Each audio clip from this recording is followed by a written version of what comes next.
What up, gang? Lane Carolina Jackpot time coming at you. It is Sunday morning. It also means it's September 17th, 2023. Gamecocks lose a tough one yesterday in Athens, Georgia. 24-14. The number one ranked Georgia Bulldogs come out on top of South Carolina. Not a surprise to anyone. I think the way the game played out was kind of a surprise to a lot of people. South Carolina comes out, punches Georgia in the mouth, and rolls up to a 14-3 halftime lead. And Georgia looked totally lost, discombobulated, disinterested, and just not functioning as a Georgia-type unit that we have seen over the past few years in that first half. And everyone knew what was going to happen the second half, that Kirby Smart was going to fire that team up.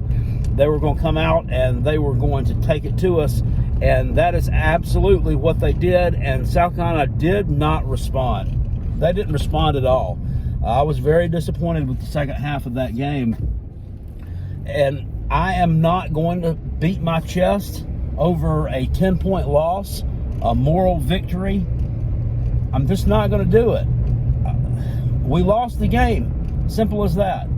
Spencer Rattler did a post-game interview, which I actually saw this morning on my feed on the Dawg Post channel. Yeah, I'm subscribed to a UGA Dawg Post channel. I find their content pretty good. I'm going to link it down in the description box below. He talks about how we should have won the game. And I saw the disappointment on Spencer's face yesterday in the second half when he came off the field after yet another 3 and out. I'm not exactly sure which damn one it was. And I understand him being disappointed, but it's almost like you can't make, it's almost like you have to sit up there in an interview and just be a statue and give nothing but canned responses. Because someone is going to find some angle somewhere to make you out to be a whiner or a bad teammate or petty or whatever the fuck. And that's exactly what I think the Dawg Post, I think that's why they posted it, so that they could get their fans could comment on it. And I was reading some of the fans' comments on this video, and it's like, well, the game's 4 quarters. Well, no, you didn't almost win because you scored 0 points in the second half. Yeah, you know what? We scored exactly 3 less points than you did in the first half. So I can look at it from that kind of perspective if I want to. Look, the bottom line is South Carolina has a lot of work to do, and always have, and probably always will. But UGA is not, they're not a national championship level team by any means. They have a lot of work to do too. I felt like someone is going to beat them this year. I said that back in the offseason. Going undefeated for 3 years in a row, not happening. Just don't see it happening. Not that Georgia's not a really, really good team. Not that they're not an elite level team. But going undefeated 3 years in a row is hard to do. Somebody's going to get them. Unfortunately, it wasn't us. I hope it's not Tennessee or Georgia. But who knows? It may be. And I understand Spencer Rattler's disappointment there. And he was not wrong in saying we should have won the game. We should, but you guys should have come out and competed in the second half like you did in the first. And that's not all totally his fault. That the game plan was dumbed down in the second half to protect a lead.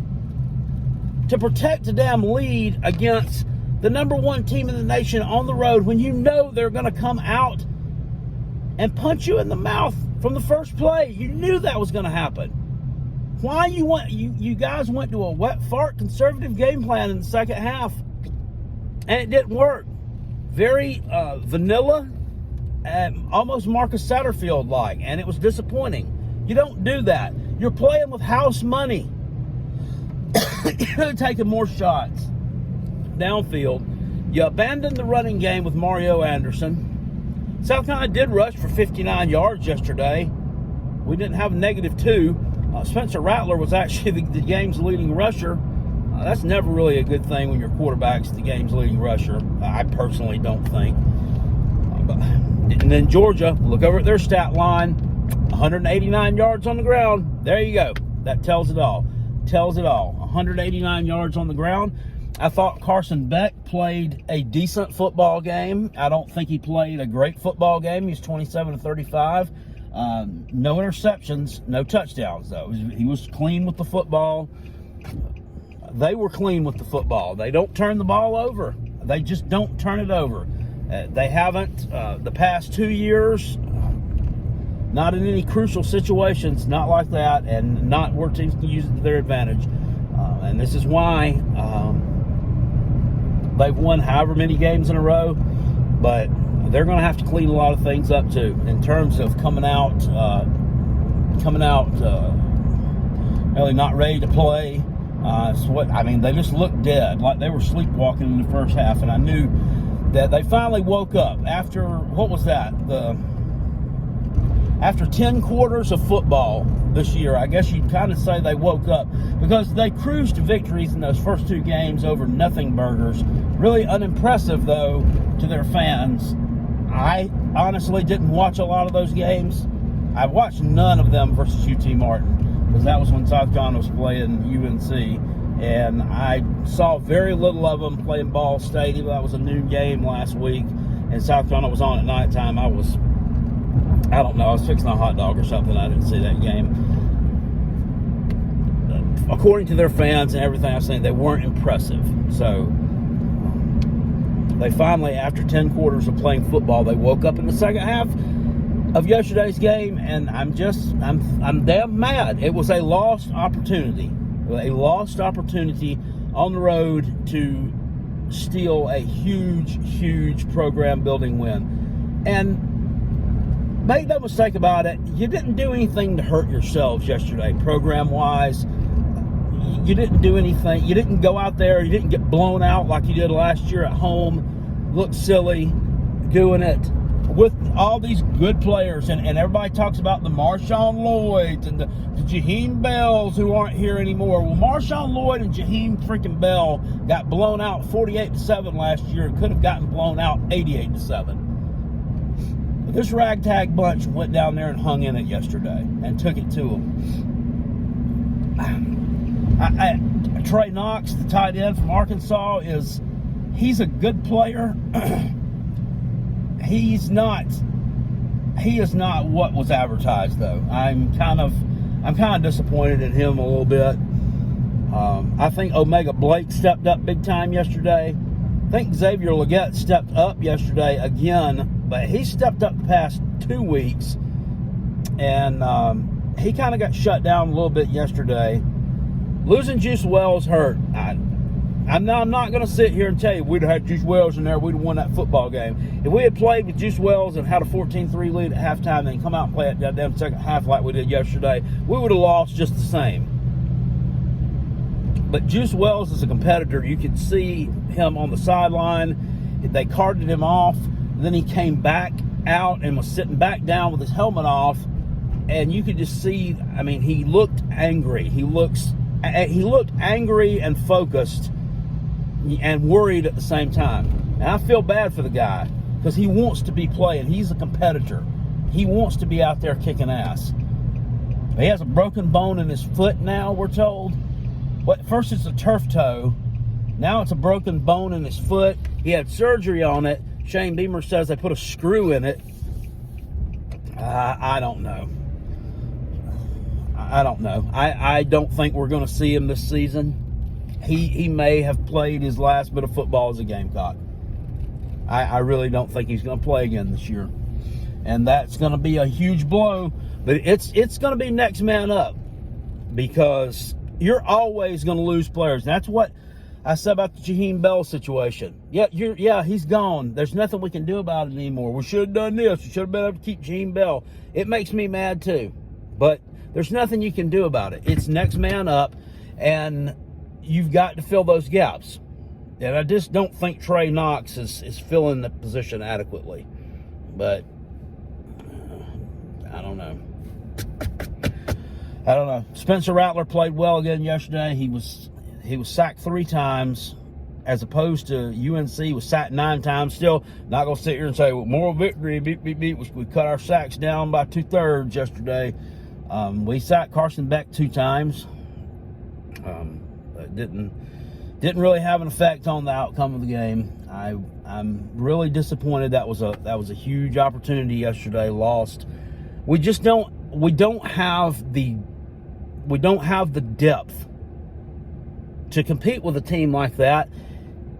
And I'm sick of saying that, and I know you guys are sick of hearing it, and the Gamecock fans are sick of hearing it. Well, I'm sick of saying it, because I've been saying it ever since Steve Spurrier left Columbia. We don't have the depth. We didn't have the depth when Will Muschamp was there. We don't have the depth now that Shane Beaver's here. When are you going to get some depth? When are we going to get some quality depth? Those third string guys that you've got there, our best against Georgia's best yesterday. We were punching them in the mouth. That was our best versus their best. When you have to start rotating people in, that's when the ball court, the momentum, it went in their favor. Everything went in their favor when we had to start subbing guys in, because those guys just are not the caliber of the first string players we have. There's a huge gap between first and second team at South Carolina, and then an even bigger gap between second and third team. And in some cases, you don't even have a third team. And I'm not saying we don't have as many scholarships as everybody else does. We do. They're not that quality, man. They are not that quality. South Carolina recruits. That's the problem. A team like Georgia recruits high 3 and 4 stars as backups, as depth guys. They recruit high 4 stars and 5 stars as potential starters.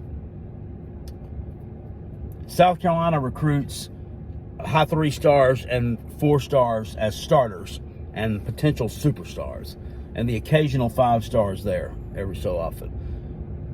Speaking of 5 stars, where was Nick Harbor at yesterday? On a milk carton, right? Didn't play. Why? And I also question, why was Lenora Sellers? Couldn't we give him a couple of plays in the second half?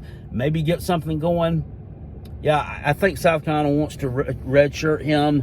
I think they don't want to burn his red shirt. But he played 1 game versus Furman. You could have put him in here to give you a spark. I think the idea is he'll probably play against Jacksonville State and probably play against Vanderbilt. And then they're going to insert him at one more point during the season, probably when we're blowing somebody out. But the spark that guy can give you is something that you could have used yesterday. If he could have gotten you a touchdown by some miraculous measure yesterday in the second half and put some points up on the board, that could have been a huge momentum swing, because we still had a puncher's chance with 5 minutes left. It wasn't much of one. It was a very, very weak puncher's chance, but it was a puncher's chance.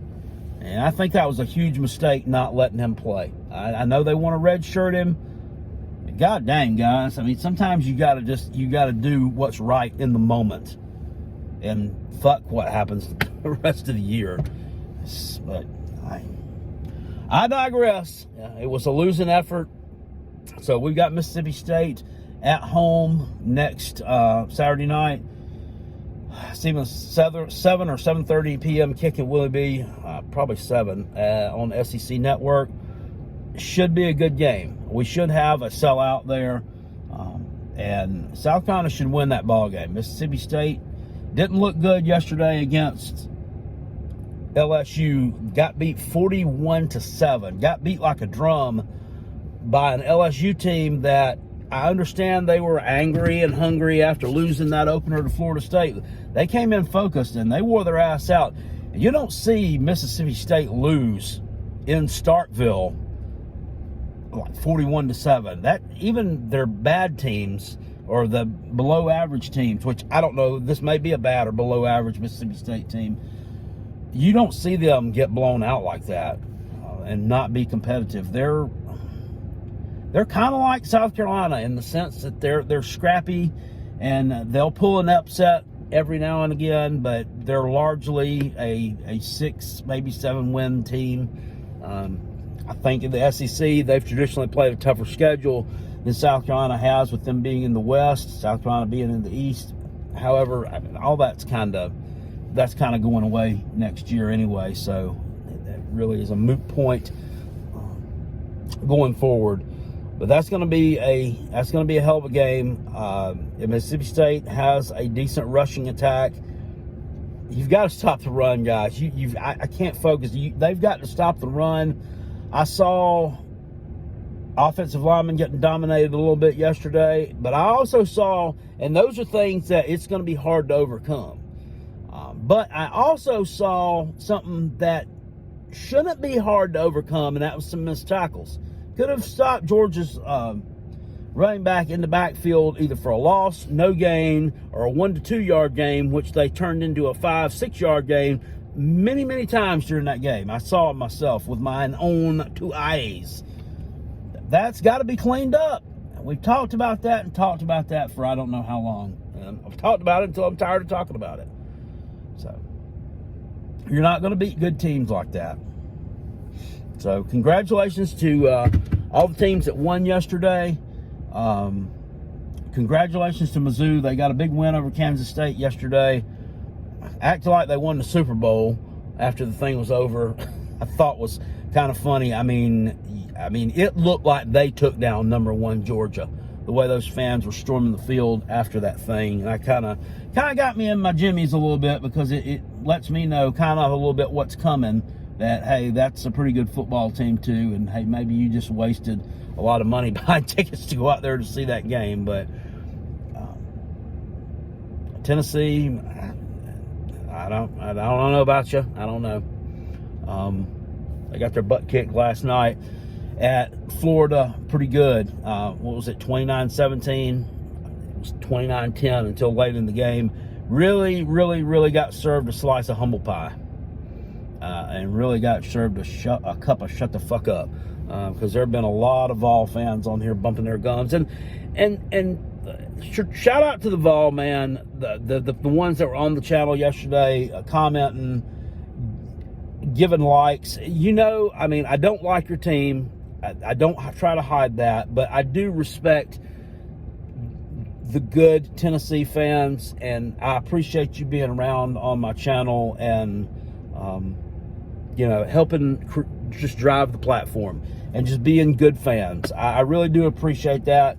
You do have a lot of them who are delusional and very irritating, that say dumb things and have no knowledge of what's going on.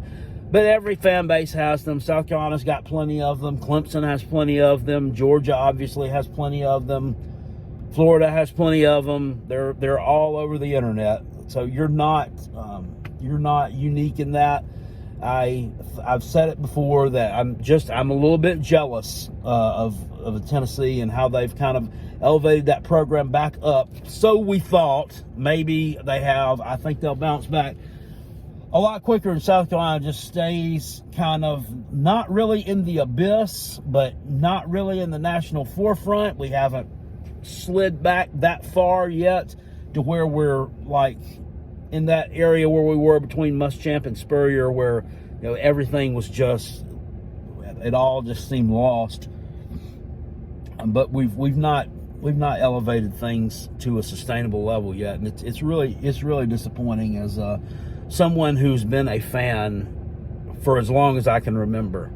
I can vividly remember going to my first football game at South Carolina in 1980. 1980. They played the Citadel. Back then, that was when Williams-Brice only had one upper deck. It looked kind of weird. There's an aerial picture somewhere or another floating around. I should tweet it out sometime of how that stadium looked with just one upper deck, and it's just amazing how things transform over the years. They played on AstroTurf. I mean, I didn't know what it was. I mean, I thought it was the most beautiful thing I'd ever seen. And I remember, I've told this story before, we walked down right to the rail between that separates the last row of, or the first row of seats from the actual sideline portion here and the field. This is before the game, because our seats were back up this way, and they had a a live bulldog mascot then at the Citadel, and I remembered it had defecated on the sideline, and there were some doggy turds there, and I was with my mom, and I was like, "Mommy, who's gonna clean that up off the grass?" But good times. And South Carolina won that game that day. I think it was 45-24. George Rogers ran for like 200 yards, and the Citadel had a guy named Stump Mitchell who ended up playing for the St. Louis Cardinals. That was a pretty good running back as well. And they put some points up on the board, but South Carolina won that one. We took it to them. I've been all over the workplace to watch the team play football. I don't travel as much as I used to anymore. But it's disappointing to not be able to sustain, a top 15 level team, or even a damn top 25 level team year in, year out, occasionally competing for a conference championship. And it's been so many years since they have, I don't even remember what it feels like anymore. But I'm going to continue to be a big old Gamecock. We'll have a live stream next Saturday night. And thanks also, I know this has been a long video, it's long-winded, and I'm just a little bit, I'm not emotional, but I'm trying to put some stuff out there and tie up some loose ends and things I've been wanting to say. I really appreciate the super chats, and I really appreciate that I'm a guy, so I'm going to choke up. I got a $100 super chat yesterday, and just kind of out of nowhere. And I thank you guys so much for watching this content and doing things like that. I mean, it means a lot. I got a couple of cash apps too, and yeah, I really appreciate it. I don't do this to make money. I don't do it as a source of income. I do it for fun, but it's nice to get that little gift of appreciation.